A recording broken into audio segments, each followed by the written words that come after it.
가정 예배 드리는 곳마다 하나님께서 은혜 주시고 응답하실 것을 확신합니다. 가정 예배는 축복의 통로입니다. 신앙 고백 드립니다.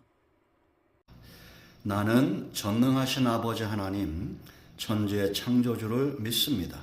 나는 그의 유일하신 아들, 우리 주 예수 그리스도를 믿습니다. 그는 성령으로 잉태되어 동정녀 마리아에게서 나시고 본디오 빌라도에게 고난을 받아 십자가에 못 박혀 죽으시고 장사된 지 사흘 만에 죽은 자 가운데서 다시 살아나셨으며 하늘에 오르시어 전능하신 아버지 하나님 우편에 앉아 계시다가 거기로부터 살아있는 자와 죽은 자를 심판하러 오십니다. 나는 성령을 믿으며 거룩한 공교회와 성도의 교제와 죄를 용서받는 것과 몸의 부활과 영생을 믿습니다. 아멘. 말씀은 마태복음 12장 9절 말씀부터 21절 말씀 묵상합니다. 기도하겠습니다. 영광과 감사와 찬송이 우리 하나님께 있습니다. 온 마음으로 하나님을 사랑하며 예배합니다.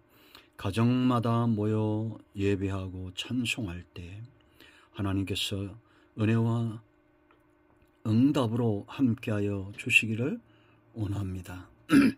하나님을 영화롭게 하는 삶을 살게 하시고 하나님이 기뻐하는 뜻 가운데 늘 서게 하시며 무엇보다 영혼을 귀하게 여기는 삶 가운데 깨어있고 헌신되게 하옵소서.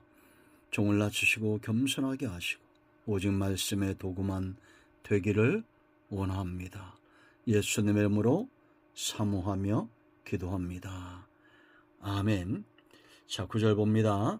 거기에서 떠나 그들의 회장에 들어가시니 한쪽 손 마른 사람이 있는지라 사람들이 예수를 고발하여 하여 물어 이르되 안식일에 병 고치는 것이 옳으나이까. 예수께서 이르시되 너희 중에 어떤 사람이 양 한 마리가 있어 안식일에 구덩이에 빠졌으면 끌어내지 않겠느냐. 사람이 양보다 얼마나 더 귀하냐. 그러므로 안식일에 선을 행하는 것이 옳으니라 하시고 이에 그 사람에게 이르시되 손을 내밀라 하시니 그가 내밀매 다른 손과 같이 회복되어 성하더라. 바리새인들이 나가서 어떻게 하여 예수를 죽일까 의논하거늘 예수께서 아시고 거기를 떠나가시니 많은 사람이 따르는지라. 예수께서 그들의 병을 다 고치시고 자기를 나타내지 말라 경고하셨으니 이는 선지자 이사야를 통하여 말씀하신 바 보라 내가 택한 종 곧 내 마음에 기뻐하는 바 내가 사랑하는 자로다. 내가 내 영을 그에게 줄 터이니 그가 심판을 이방인에 알게 하리라. 그는 다투지도 아니하며 들레지도 아니하리니 아무도 길에서 그 소리를 듣지 못하리라. 상한 갈대를 꺾지 아니하며 꺼져가는 심지를 끄지 아니하기를 심판하여 이길 때까지 하리니 또한 이방들이 그의 이름을 바라리라 함을 이루려 하심이라. 아멘. 오늘 이 말씀은 저와 여러분과 우리의 가정과 우리의 삶과 사역에 응답이 됨을 확신합니다. 자, 여러분, 예수님의 메시아됨의 증거는 예수님의 삶 속에 그대로 드러나고 사역의 현장에 그대로 그 증거가 나타나고 있습니다. 열매를 보면 알 수 있습니다. 말과 행동을 보면 알 수가 있습니다. 예수님 외에는 구주가 없음을 주님은 행하는 그 일을 인하여 분명히 나타내셨다라는 겁니다. 예수님의 오신 목적, 그 사역, 죽어가는 영혼들에게 상한 심령에게 쉼, 안식을 주시기 위해서 오셨다라는 거죠. 참으로 예수님은 안식일의 주인이 되십니다. 죄와 사망의 권세를 깨뜨리고 부활하신 주일을 우리는 참된 안식일로 기념하며 예배하며 섬기는 이유가 거기에 있습니다. 근데 여러분, 예수님께서 안식일 날 이렇게 병든 자를 고칠 때에 악한 자들은 14절 보세요. 예수님을 바리새인들이 나가서 어떻게 하여 예수를 죽일까 의논했다라고 말합니다. 왜 이들은 이렇게 악해졌을까요?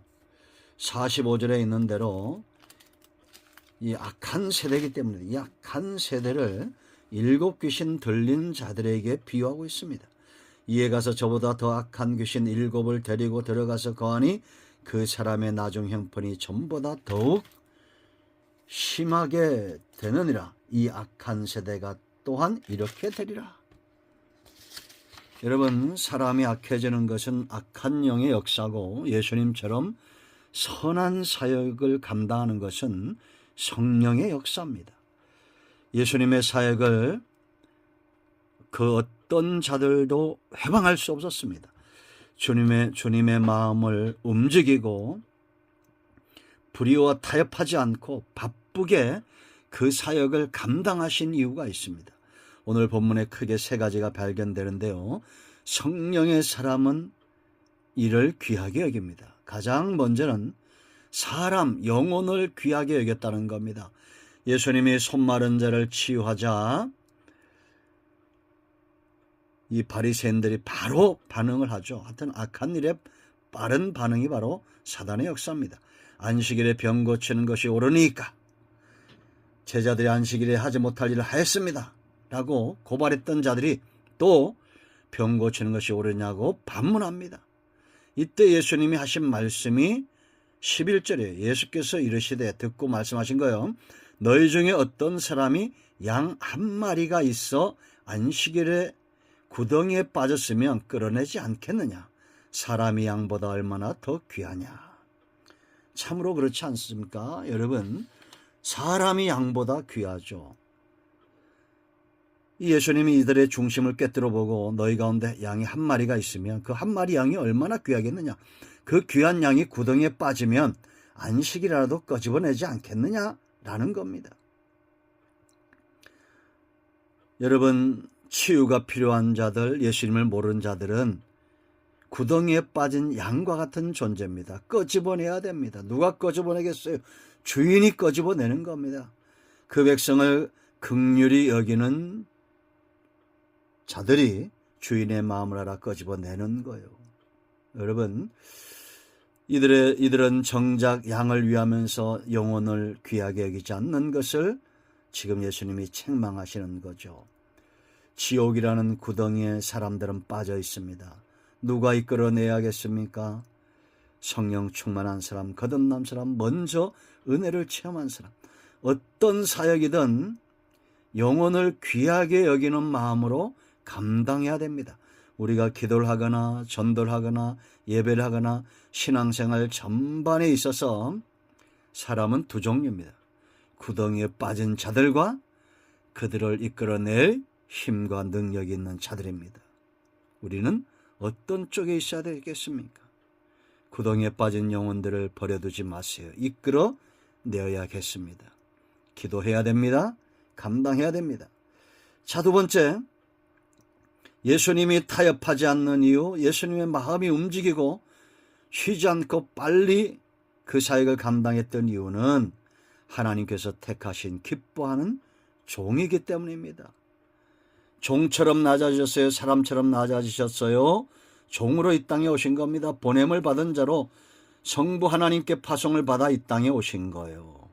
그러면 종에게 있어서 중요한 것은 뭡니까? 여러분, 18절 말씀 보세요. 보라, 내가 택한 종, 곧 내 마음에 기뻐하는 바 내가 사랑하는 자로다. 내가 내 영을 그에게 줄 터이니 그가 심판을 이방인에게 알게 하리라. 종에게 있어서 가장 중요한 첫 번째는 보냄 분에게 기쁨이 되는 겁니다. 사랑받는 겁니다. 주님이 바로 그러했다는 겁니다.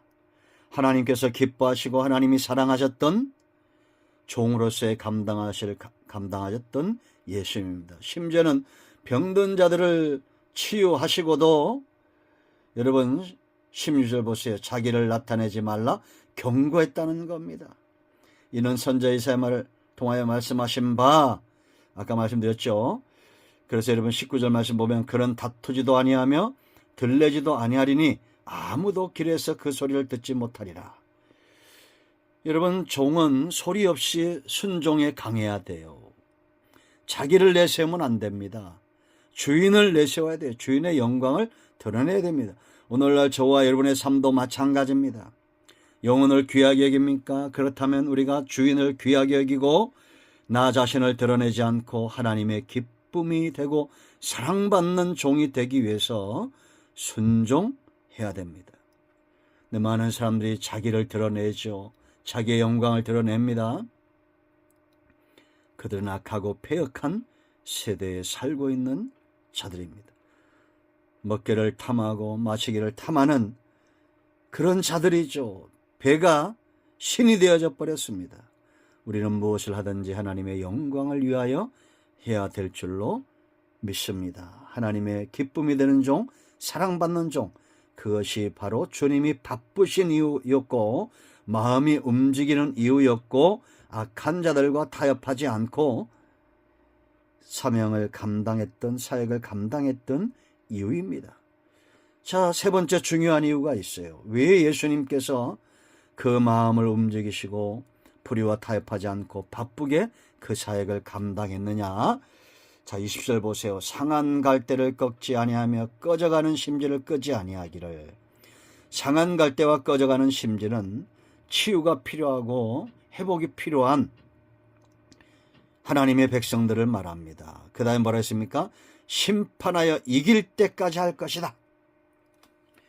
그러니까 여러분, 예수님이 원수 마귀를 이기는 방법은, 그를 대항해 싸우는 방법은 상한 갈대 꺼져가는 심지, 우리 눈에 보기에 연약하고 포로되고 병들고 가난한 자들을 회복시켜 놓는 거예요. 여러분, 전쟁에서 승리하기 위해서 중요한 것 세 가지가 있죠. 그 첫째는 바로 대상입니다. 사랑에도 대상이 중요하지만 싸움에도 대상이 중요한 거예요. 아군을 폭격하면 안 됩니다. 아군과 싸우면 안 됩니다. 지금 이 바리새인들은 아군을 귀하게 여기지 않잖아요. 그러나 예수님은 원수 마귀와 싸워 가는 곳마다 그들이 붙들고 있는 악한 원수 마귀가 노예 삼고 있는 그런 자들을 해방시켜 놓습니다. 그래서 두 번째 중요한 것은 자기 백성을 찾아내는 겁니다. 나라에서 중요한 것은 백성이잖아요. 전쟁에서 승리해야 백성을, 포로된 백성을 이끌어낼 수 있는 겁니다. 주님 눈에는 상한 갈대 꺼져가는 심지가 아니라 그들도 내 백성, 하나님의 백성이라는 겁니다. 그러므로 여러분, 우리도 상한 갈대 가고 꺼져가는 심지 같고 볼품 없어도 귀하게 여길 줄 알아야 됩니다. 자, 승리에서 가장 중요한 거, 강하다는 거죠. 힘이 있다는 겁니다. 사탄은 예수님을 절대 이길 수가 없습니다. 심판하여 이길 때까지라고 그랬어요. 심판을 향해서 가고 있어요. 하나님보다 강력한 능력은 없습니다. 예수님은 절대 지지 않습니다. 그러므로 이방인들이 그의 이름을 바라려 함을 이루려 하십니다. 이방인들이 승리의 주님, 능력의 주님, 은혜의 주님, 진리의 주님을 바라보시는 거예요. 여러분, 우리에게 이와 같은 은혜, 깨달음이 있어야 될 줄로 믿습니다. 오늘 우리는 환경과 사람 가운데 역사하는 악한 영들 때문에 우리의 마음이 꺾이면 안 됩니다. 불의와 타협해서는 안 됩니다. 무엇보다 영혼 구원을 위해서 바쁘게 움직여야 됩니다. 성령이 임하시면 그들은 영혼을 귀하게 여기고 하나님을 귀하게 여기고 기뻐하고 사랑받는 종이 되고 그 능력의 힘으로 승리하게 되어 있습니다. 우리 모두 성령 충만함을 사모합시다. 하나님께서 이 세대 가운데서도 하나님께서 기뻐하는 종들에게 하나님의 신 성령을 부어주심은 거짓말할 수 없는 언약이고 진리입니다. 아멘. 승리하세요. 자, 이제 합심에 기도하시고 가정의 마무리 기도하시고 주님 가르친 기도로 예배를 마치시면 되겠습니다. 오늘 응답이 저와 여러분의 가정에 임하였습니다. 아멘. 할렐루야.